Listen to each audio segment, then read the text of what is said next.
नमस्कार, आप देख रहे हैं आवाज इंडिया, देश की भरोसेमंद आवाज। मैं हूं पिंकी। खबरों का सिलसिला शुरू करने से पहले आइए नजर डाल लेते हैं आज की हेडलाइंस पर। राहुल गांधी के नरवणे किताब वाले दावे पर संसद में बवाल, राजनाथ सिंह और अमित शाह ने किया पलटवार।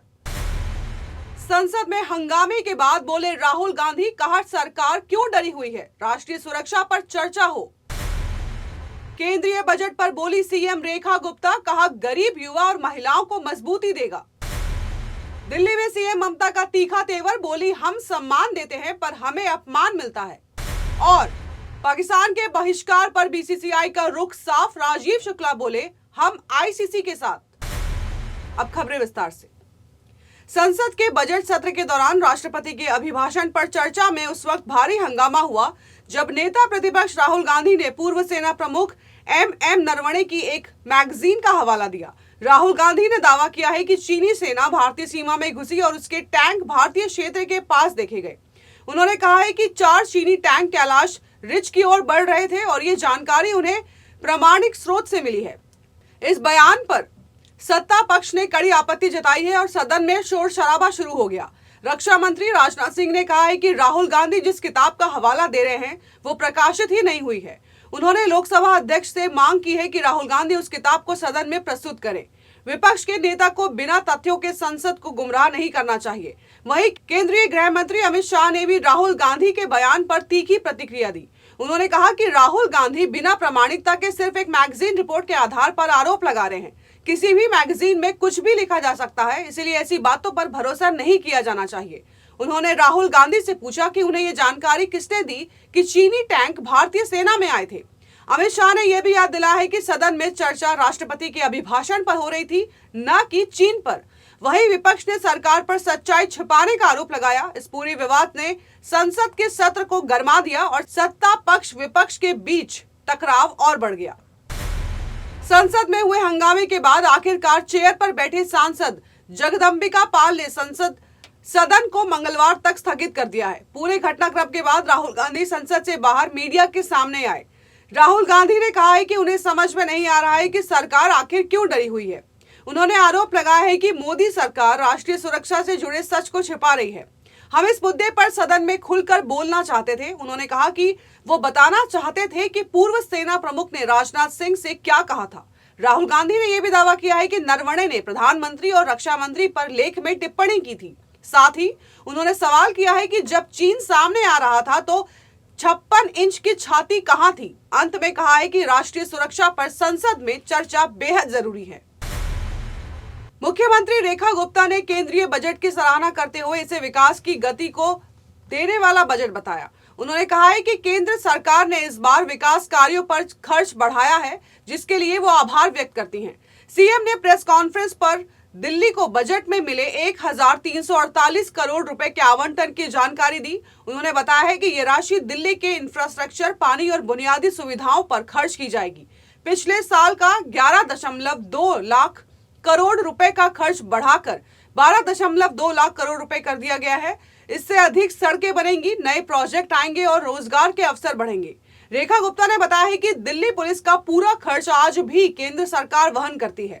इस साल इसके लिए 12,503 करोड़ रुपए का प्रावधान किया गया है। उन्होंने कहा कि इसमें पुलिस कर्मियों का वेतन, थाने, वाहन और तकनीक शामिल है। उन्होंने इसके लिए गृह मंत्री अमित शाह के सहयोग की भी सराहना की। मुख्यमंत्री ने बजट को गरीबों को सहारा, युवाओं को अवसर और महिलाओं को सशक्त बनाने वाला बताया। पश्चिम बंगाल की मुख्यमंत्री ममता बनर्जी दिल्ली पहुंचते ही केंद्र सरकार और दिल्ली पुलिस पर हमलावर दिखी। उन्होंने कहा है कि चाणक्यपुरी स्थित बंग भवन जा रही हैं, जहां बंगाल से आए लोगों से वो मुलाकात करेंगी। सीएम ममता ने आरोप लगाया है कि बंगाल को जानबूझकर बदनाम किया जा रहा है। केंद्रीय एजेंसी बीजेपी के इशारे पर काम कर रही हैं। रेड कारपेट बनाम ब्लैक कारपेट का मुद्दा उठाते हुए उन्होंने केंद्र पर पक्षपात का आरोप लगाया। उन्होंने कहा है कि जब केंद्रीय गृह मंत्री पश्चिम बंगाल आते हैं तो राज्य सरकार उनका रेड कारपेट से स्वागत करती है, लेकिन जब बंगाल के लोग या जनप्रतिनिधि दिल्ली आते हैं तो उनके साथ ब्लैक कारपेट जैसा व्यवहार किया जाता है। ममता बनर्जी ने दिल्ली पुलिस पर बंगाल के लोगों को बेवजह परेशान करने का आरोप लगाया। कहा कि कई मामलों में निर्दोष लोगों को निशाना बनाया जा रहा है। मुख्यमंत्री ने दावा किया है कि जांच एजेंसियां निष्पक्ष नहीं बल्कि बीजेपी के टूल की तरह काम कर रही हैं। उन्होंने इसे लोकतंत्र के लिए खतरनाक बताया और चेतावनी दी। सीएम ममता ने कहा कि अगर अन्याय के खिलाफ कोई नहीं बोलेगा तो वो खुद लड़ेंगी। उन्होंने भरोसा दिलाया है कि तृणमूल कांग्रेस पूरी तरह से मुकाबला करेगी। वक्त हो चला है एक छोटे से ब्रेक का।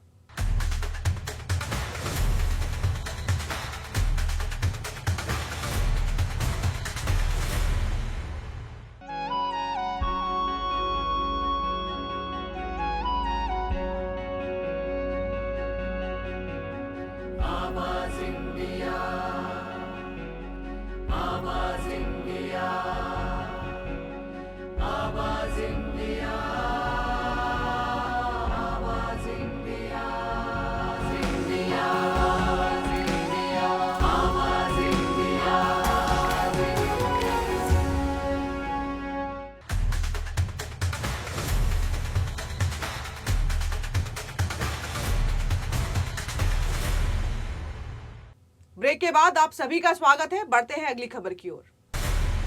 पाकिस्तान द्वारा T20 विश्व कप में भारत के खिलाफ मैच का बहिष्कार करने के बाद बीसीसीआई ने अपनी पहली प्रतिक्रिया दी है। पाकिस्तान सरकार ने साफ कर दिया है कि उनकी टीम 15 फरवरी को कोलंबो में होने वाले ग्रुप मैच में नहीं उतरेगी। इस बीच आईसीसी ने भी मामले में हस्तक्षेप करते हुए कहा है कि वो पीसीबी की आधिकारिक सूचना का इंतजार कर रहा है। बीसीसीआई ने स्पष्ट किया है कि भारतीय टीम तय कार्यक्रम के अनुसार श्रीलंका जाएगी। सूत्रों के मुताबिक टीम इंडिया इस मैच के लिए अभ्यास करेगी और प्रेस कॉन्फ्रेंस भी करेगी। टॉस के समय कप्तान सूर्य कुमार यादव मैदान पर मौजूद रहेंगे। पाकिस्तान के इस फैसले पर बीसीसीआई उपाध्यक्ष राजीव शुक्ला ने कहा, आईसीसी ने खेल भावना पर बड़ा बयान दिया है। उन्होंने कहा कि बीसीसीआई इस मुद्दे पर पूरी तरह आईसीसी से सहमत है। राजीव शुक्ला ने यह भी स्पष्ट किया है कि आईसीसी से बातचीत से पहले बोर्ड कोई औपचारिक टिप्पणी नहीं करेगा। दूसरी ओर आईसीसी पाकिस्तान के रवैये से खुश नहीं दिख रहा। आईसीसी का कहना है कि उससे अब तक पीसीबी से आधिकारिक सूचना नहीं मिली है। किसी टूर्नामेंट में चुनिंदा मैच खेलना सही नहीं है। आईसीसी ने साफ कर दिया है कि सभी क्वालिफाई करने वाली टीमों को समान शर्तों पर खेलना पड़ेगा। आईसीसी T20 वर्ल्ड कप 2026 में पाकिस्तान के भारत के खिलाफ मैच नहीं खेलने के फैसले ने नई बहस छेड़ दी है। पाक सरकार ने साफ कर दिया है कि टीम 15 फरवरी को भारत के खिलाफ मैदान पर नहीं उतरने वाली। इस फैसले पर कांग्रेस सांसद इमरान मसूद की तीखी प्रतिक्रिया सामने आई है। उन्होंने कहा कि भारत को पहले ही पाक से खेलने से मना कर देना चाहिए था। मसूद ने बीसीसीआई पर सवाल उठाते हुए देश के सम्मान का हवाला दिया। उन्होंने याद दिलाया है कि बांग्लादेशी खिलाड़ियों को साइन करने पर भी विवाद हुआ था। उनका कहना था कि ऐसे में पाकिस्तान से खेलने का सवाल ही नहीं उठता। इमरान मसूद ने कहा है कि भारत को शुरुआत से ही अपनी स्थिति स्पष्ट रखनी चाहिए थी। दोनों देशों के बीच कोई क्रिकेट संबंध नहीं होने चाहिए। आपको बता दें कि विश्व कप भारत और श्रीलंका की सह मेजबानी में खेला जाएगा। वहीं मैदान पर भारतीय टीम इस समय जबरदस्त फॉर्म में दिख रही है। हाल ही में भारत ने न्यूजीलैंड के खिलाफ T20 सीरीज 4-1 से जीती है। वहीं T20 विश्व कप में पाक का भारत के खिलाफ रिकॉर्ड बेहद कमजोर रहा है। महाराष्ट्र की नव नियुक्त उप मुख्यमंत्री सुनेत्रा पवार आज सतारा के फलटण स्थित तरड़ गांव पहुंची। उन्होंने बारामती विमान हादसे में जान गंवाने वालों को पीएसओ विदीप जाधव के परिवार से मुलाकात की। इस हादसे में अजीत पवार समेत 5 लोगों की मौत हुई थी, जिसमें जाधव भी शामिल थे। सुनेत्रा पवार ने जाधव के माता पिता, पत्नी और 2 बच्चों से मिलकर शोक जताया। उन्होंने पत्नी का हाथ थामकर उन्हें हिम्मत दी और हर संभव मदद का भरोसा दिलाया। मौके पर मौजूद लोग इस दृश्य को देखकर भावुक हो गए। परिवार के प्रति उनकी संवेदनशीलता और मानवीय व्यवहार की सराहना हुई। सुनेत्रा पवार ने कहा है कि मैं हर कठिनाई में आपके साथ हूं। उन्होंने बच्चों के सिर पर हाथ रखकर उन्हें सांत्वना दी और साहस बनाए रखने को कहा।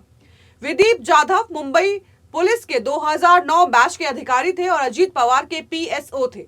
स्थानीय लोगों के अनुसार वे बेहद सरल, मिलनसार और जमीन से जुड़े व्यक्ति थे।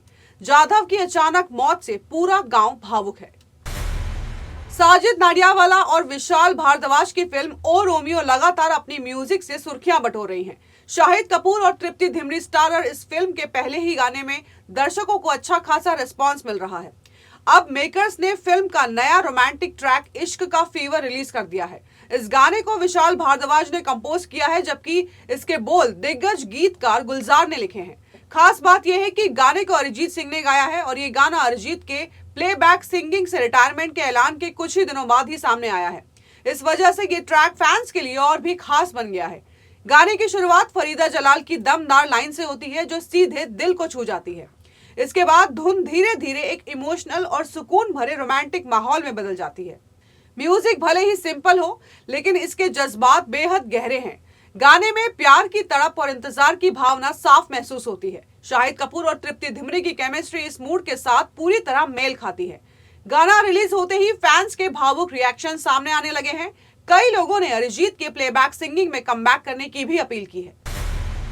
तो देश और दुनिया की बड़ी खबरों में फिलहाल के लिए इतना ही। जुड़े रहिए आवाज इंडिया के साथ, जल्द होगी मुलाकात। तब तक के लिए नमस्कार।